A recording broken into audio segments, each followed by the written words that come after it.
नमस्कार साथियों। आज हम जानेंगे कि अगर आप भी कर रहे हैं आरओ की तैयारी तो हिंदी के वो कौन से टॉपिक हैं, चाहे हम प्री की बात करें चाहे हम मेंस की बात करते हैं, व्याकरण के टॉपिक तो आपके वही हैं, ठीक है, कुल 6 टॉपिक। तो ऐसे वो कौन से टॉपिक हैं जिन्हें आप 7 दिन के अंदर अंदर तैयार कर सकते हैं और बहुत अच्छी तरह से, जिनके लिए आपको रटने की ज़रूरत नहीं है, इधर उधर भागने की ज़रूरत नहीं है। अगर आप सिर्फ एक पैटर्न फॉलो करते हुए चलेंगे तो भी आप हिंदी के उन टॉपिक को बहुत ही अच्छी तरह तैयार कर पाएंगे। तो चलिए भाई शुरुआत करते हैं वीडियो की। सबसे पहले, पता नहीं आप लोग ध्यान देते हैं या नहीं, जो टॉपिक आपको लगता है ना कि सबसे कठिन है, कौन सा टॉपिक? शब्द शुद्धि वाला। अगर आप सही से ध्यान दें तो प्रतिदिन आपको कुछ ज़्यादा नहीं करना है। प्रतिदिन आपको कितना समय देना है? लगभग 20 मिनट, ठीक है। अब उस 20 मिनट में आपके ऊपर है कि आप कैसे तैयारी करना चाहते हैं शब्द शुद्धि की। चाहे तो उन 20 मिनट में आप कोई YouTube का वीडियो देख लीजिए जो आपको शब्द शुद्धि पढ़ा रहा है, और वहाँ पर जितने शब्द शुद्धि वाले शब्द कॉमन जो हमारे एग्जाम में ज़्यादातर पूछे जाते हैं उन्हें लगातार लिखते जाइए। आपको क्या क्या लिखने को कहा जाएगा, फिर वही घुमा फिरा कर 20 मिनट के अंदर एक दिन में आपको कितने ही शब्द लिखने को कहा जाएगा। भाई आप लिख लीजिए अहल्या कैसे लिखा जाता है। आपको सबसे पहले तो जरूरी है आशीर्वाद जानना। आशीर्वाद लिखा जाएगा, ना कि आर्शीवाद। और ऐसे ही हम बात करते हैं भाई कवियत्री, तो बहुत ज्यादा पूछा जाता है।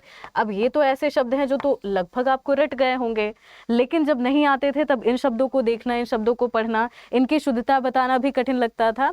तो अब ये काम हमने कितनी देर में किया? ज़्यादा से ज़्यादा 20 सेकंड। तो जब आप 20 मिनट का कोई वीडियो देखेंगे, 20 मिनट के अंदर अंदर आपको लगभग 20 से ज़्यादा शब्द मिलेंगे। 20 मिनट 20 शब्द बहुत ज़्यादा है भाई। इससे तो आपको 1000 गुना ज़्यादा शब्द मिल सकते हैं, क्योंकि भाई 10 सेकंड में आपको 2 शब्द मिलेंगे ही मिलेंगे। लेकिन आपको सिर्फ पढ़ना नहीं है, सिर्फ देखना नहीं है, यहाँ पर आपको शब्दों को लिखते जाना है। 20 मिनट का समय दीजिए, उसमें ज़्यादा से ज़्यादा आप जितने शब्द लिख पा रहे हैं, जो आपको नए मिलते हैं उन्हें लिखते जाइए, उन पर प्रैक्टिस करते जाइए, और जो पुराने शब्द हैं जो आपको अच्छे से पता है कि इन्हें कैसे लिखा जाता है, उनको दिमाग में रखते जाएंगे। आप लोग को बताया था एक टॉपिक, उसका नाम ऊपर लिखें पेज के ऊपर, और भाई 10 पेज उठाइए, उन्हें स्टेपल करके रख लीजिए अपने पास, ठीक है।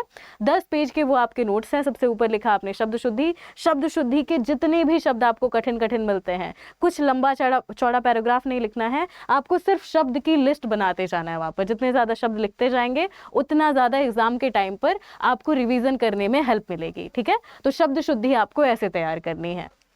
फिर बारी आती है भाई आपका एक बड़ा ही आसान सा टॉपिक है, लेकिन इसके लिए आपको करनी होती है पढ़ाई। विशेषण और विशेष्य। सुनने में लग रहा होगा पता नहीं क्या बता रही है, लेकिन बताते हैं लॉजिक क्या है। विशेषण विशेष्य में आपको क्या काम करना है, ये आपके ऊपर है। 7 दिन का हमने समय दिया, 7 दिन में आपको फिर वही काम करना है। 15-15 मिनट भी निकालते हैं तो विशेषण को और विशेष्य को अच्छे से समझने में, विशेषण के कुल भेद पढ़ने में क्या क्या चीजें पढ़नी है। एक तो आपको ये पढ़ना है विशेषण क्या है, दूसरा आपको विशेष्य पढ़ना होता है, तीसरा आपको भेद, और भेद के भी जो भेद हैं वो पढ़ने हैं, ठीक है। इतनी चीज आपने पढ़ी और फिर आपको यही पढ़ते पढ़ते शॉर्ट नोट्स बनाना होगा। ये एक दिन का काम नहीं है, इसमें आपको कितना टाइम लगेगा? लगभग 4 दिन। हम ज्यादा से ज्यादा समय लेते हुए चल रहे हैं। 4 दिन का मतलब चारों दिन आपको सिर्फ यही नहीं पढ़ना। 4 दिन में 20 मिनट 15 मिनट जितना आप एक बार में बैठ पाते हैं पढ़ने के लिए, उतना आप बैठिए। विशेषण विशेष्य की शुरुआत कीजिए, लेकिन पढ़ने से, एमसीक्यू से नहीं, पहले पढ़ें। पढ़ते जाइए, नोट्स बनाते जाइए। जब पढ़ाई पूरी हो गई, जब आपको एकदम कॉन्फिडेंस आ गया कि हाँ अब हमें विशेषण विशेष्य समझ में आ गया है, उसके बाद अब आप बनाना शुरू करें अच्छे से छोटे छोटे नोट्स। विशेषण विशेष्य को खुद को समझाने के लिए जितना शॉर्ट से शॉर्ट लिख सकते हैं उन्हीं स्टेपल किए हुए पेज में वापस लिखें, और फिर इसके बाद जहां तक जितने आपको प्रश्न मिलते हैं ना, उन्हें लगातार हल करते रहें। ये तरीका है आपका विशेषण और विशेष्य को समाप्त करने का बहुत अच्छी तरह से। अगर आपने ऐसे पढ़ लिया ना, कितना भी एग्जाम आए, चाहे वो आरओ का हो चाहे कोई दूसरा एग्जाम हो, इस टॉपिक में और शब्द शुद्धि के टॉपिक में कोई आपको परेशान कर ही नहीं पाएगा, ठीक है। वहीं अगर हम वाक्य शुद्धि की बात करते हैं तो वाक्य शुद्धि में सिर्फ अपने दिमाग को खाली रखिए, शांत रखिए। जितनी प्रश्नोत्तरी करते हैं उतना खुद को समझाते हुए चले कि भाई कौन से प्रश्न में कौन सा शब्द, कौन सा वाक्य कैसे कैसे गलत हो रहा है, गलती का आधार क्या है। एक बार आपको गलती समझ में आ गई, गलती पकड़ में आ गई, आपसे दोबारा कभी भी एग्जाम में गलती नहीं होगी। ठीक है, तो अगर ये काम करते हुए चलेंगे तो वहां दिक्कत बिल्कुल नहीं आएगी। अब इतना तो हमने पढ़ लिया, ठीक है, विशेषण विशेष्य पढ़ लिए, पीछे हमने जान लिया कि शब्द शुद्धि को कैसे हल किया जाए, इसी से ही वाक्य शुद्धि भी बाद में आपकी जुड़ जाती है। लेकिन बाकी भी तो हमारे टॉपिक बच रहे हैं। अभी हमने बात नहीं की ना ही पर्यायवाची शब्दों की, ना ही विलोम शब्दों की, ना ही हमने आपको बताया अनेक शब्दों के लिए एक शब्द, और ना ही बताया तत्सम तद्भव शब्द। ठीक है, तो जब हम बात करते हैं पर्यायवाची, विलोम शब्द और आपके तत्सम तद्भव शब्द, उन तीनों में आपको पढ़ने की जरूरत पड़ती है। बिना पढ़े उन प्रश्नों का उत्तर देना तो मतलब एक हिसाब से ये है कि बच्चे को आप किसी भाषा को सिखाए बिना कह रहे हैं कि इस भाषा में कोई शब्द बोल कर दिखाओ। जब तक आप पढ़ेंगे नहीं तब तक समझ में कम आएगा। चाहे आप प्रश्नोत्तरी के माध्यम से हल कीजिए उन प्रश्नों को, चाहे आप खुद से पढ़ाई करें, चाहे आप कोई क्लास देखें, चाहे आप कोई पेड क्लास देखें, पढ़ने का तरीका अलग हो सकता है लेकिन पढ़ना तो होगा उन टॉपिक पर। लेकिन वहीं पर ही एक छोटा सा विषय आता है आपका अनेक शब्दों के लिए एक शब्द।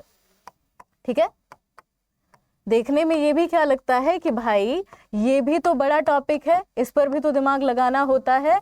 लेकिन आपको क्या करना है, आपको बस इतना ध्यान में रखना है कि पूरा व्याकरण, हम बात करते हैं हिंदी के संपूर्ण व्याकरण की, तो व्याकरण एक दूसरे में जुड़ा हुआ होता है, गुथा हुआ होता है। तो अगर आप व्याकरण पढ़ रहे हैं ना, ये वाला टॉपिक दूसरे टॉपिक में सहायता करेगा, दूसरा टॉपिक यहाँ सहायता करता है। अनेक शब्दों के लिए एक शब्द में फिर वही शब्द शुद्धि वाला दिमाग लगाइए। आपको लंबे चौड़े वाक्य नहीं लिखने हैं, आपको ये नहीं लिखना कि भाई जब बहुत ज्यादा वर्षा हो उसे क्या कहा जाता है, जो बहुत बोलता है उसे क्या कहा जाता है। आपको सिर्फ शब्द लिखना है। आप लिखें वाचाल, आप लिखें मितभाषी, आप लिखें मृदभाषी क्या है। ठीक है, आपको सिर्फ शब्द लिखते जाना है और शब्दों के अर्थ दिमाग में रखने हैं, क्योंकि भाई किताबों में आपको पूरी की पूरी लिस्ट मिल जाएगी इनकी। आप ऑनलाइन गूगल कर सकते हैं, कोई ना कोई पीडीएफ डाउनलोड कर सकते हैं इसकी। लेकिन जो आप नोट्स बना रहे हैं उसमें आप सिर्फ शब्द लिखेंगे, लाइन से शब्द बनाइए प्रतिदिन। इसको आप 15 मिनट का समय दें, बहुत ज़्यादा नहीं। 15 मिनट में 15 नए शब्द आपको लिखते जाना है अनेक शब्दों के लिए एक शब्द में। कि भाई असंख्य की बात करते हैं तो असंख्य का मतलब क्या है। हम बात करते हैं भ्राता की, भ्राता किसके लिए प्रयोग किया जाता है। हम बात करते हैं ऐसे ही, ठीक है, अगर हम बात करते हैं कि भाई बहुत ज़्यादा वर्षा हो रही है, उसके लिए कौन से शब्द का प्रयोग होता है। बारिश कम हो रही है, बाढ़ वाली स्थिति है या फिर सूखे वाली स्थिति है, उसके लिए कौन से शब्द का प्रयोग किया जाता है। तो कई बार आप कनेक्शन जोड़ लेते हैं, जैसे हम कहते हैं ना कि भाई मित शब्द प्रयोग हो रहा है, अति शब्द प्रयोग हो रहा है, भाषा वैसा का वैसा ही रह जाएगा।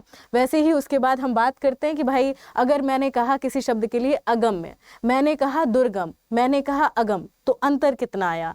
अगम या फिर अगम्य यानी जहां जाना असंभव है, जाया ही ना जा सके, यानी अ उपसर्ग बहुत ज्यादा जो असंभव है, मतलब इम्पॉसिबल है, उसके लिए प्रयोग किया जा रहा है। खाई है, उसके नीचे आप नहीं जाएंगे। ठीक है, अब हम कहें खाई है, इसे आराम से लांघ कर पार कर लीजिए, असंभव कार्य है। ठीक है, उसे हम कहेंगे अगम्य स्थान है। लेकिन अगर मैं कहूँ दुर्गम है, यानी जाना कठिन है लेकिन आप जा सकते हैं, आप बहुत ज्यादा मेहनत करें, कोशिश करें तो आप जा सकते हैं, उसके लिए दुर्गम का प्रयोग किया जाता है। तो दुर्गम, उसका दुर्गम की बात करते हैं तो दुर उपसर्ग किसके लिए, कठिनाई के लिए।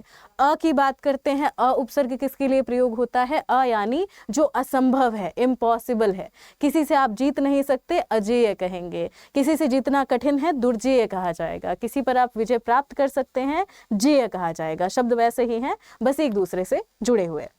ये 3 टॉपिक ऐसे हैं जो अगर एक हफ्ते भी आप लग जाएंगे, सिर्फ एक हफ्ते, उससे ज़्यादा नहीं, तो एक हफ्ते में आपको कुल कितने घंटे मिलेंगे, कुल आपको 7 घंटे मिलते हैं और उसी में ही आपकी आराम से हो जाएगी तैयारी। ठीक है, यही टॉपिक आपका पूरा का पूरा हो जाएगा इससे कंप्लीट। बाकी अगर आप लोग क्लास में तैयारी करना चाहते हैं हमारे साथ तो आप लोग पेड बैच भी ले सकते हैं। आपका अखंड 2.0 आ रहा है, ये बैच आपका लॉन्च होगा 6 नवंबर को। बैच काफ़ी ज़्यादा सस्ता हो चुका है इस समय पर, मात्र 1500 रुपये यहाँ पर आपको लिखा हुआ दिखाई दे रहा है। लेकिन अगर आप कूपन कोड अप्लाई करते हैं Y832 तो ये आपका कोर्स यहाँ पर जो 1500 लिखा हुआ है इससे भी सस्ता हो जाएगा। ये पड़ेगा आपका लगभग 1400 के आसपास। और अगर वहाँ पर आप कॉइन भी अप्लाई कर देते हैं ना तो वो कोर्स और ज़्यादा कम हो जाएगा। ठीक है, वो कोर्स के पैसे और ज़्यादा कम हो जाएंगे। कोर्स परचेज कैसे करना है, ऑनलाइन जाइए, कोई भी ब्राउज़र ओपन करिए, अड्डा 24/7 जब आप सर्च करेंगे जो पहली साइट आएगी वही ओपन कीजिए। यहाँ पर गवर्नमेंट जॉब वाले सेक्शन में जाकर आपको जाना होता है यूपीएससी में। यूपीएससी पर आने के बाद आप स्टेट पीसीएस पर आएंगे और यहीं आपको दिखाई देगा यूपीपीएससी का महापैक, यानी आरओ का महापैक और अखंड 2.0। अगर आप महापैक लेना चाहते हैं ये आपको पड़ेगा लगभग 2000, और अगर आप लेना चाहते हैं अखंड 2.2 ये आपको पड़ेगा 1400 रुपये। ठीक है, 1400 रुपये। कोड वही रहेगा आपका Y832। महापैक का फायदा क्या होगा, यहाँ आप प्री और मेंस दोनों की तैयारी कर सकते हैं।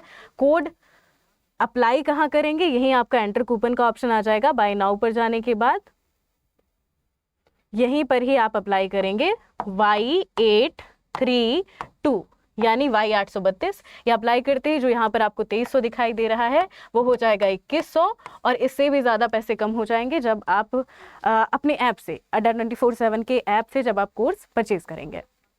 ठीक है, अगर खुद से भी पढ़ाई कर रहे हैं, खुद से भी दिक्कत आ रही है, तो यही पैटर्न अप्लाई करें। जब आप खुद को कॉन्फिडेंस दिलाएंगे ना कि हाँ हो जाएगा, तो सही में आसानी से आप लोग पूरा का पूरा हिंदी का टॉपिक कंप्लीट कर लेंगे। बहुत बड़ा तो नहीं है सिलेबस, छोटा है। मेंस वाला सिलेबस भले ही थोड़ा बड़ा है, वहाँ दिमाग लगाना है, यहाँ सिर्फ हम कहते हैं ना बुद्धि लगानी है आपको। तो एकदम सिलेक्टिव पढ़िए, अच्छे से तैयारी कीजिए, आपका काम हो जाएगा। बाकी मिलते हैं अगले वीडियो में, तब तक के लिए अपना बहुत बहुत ध्यान रखें। धन्यवाद।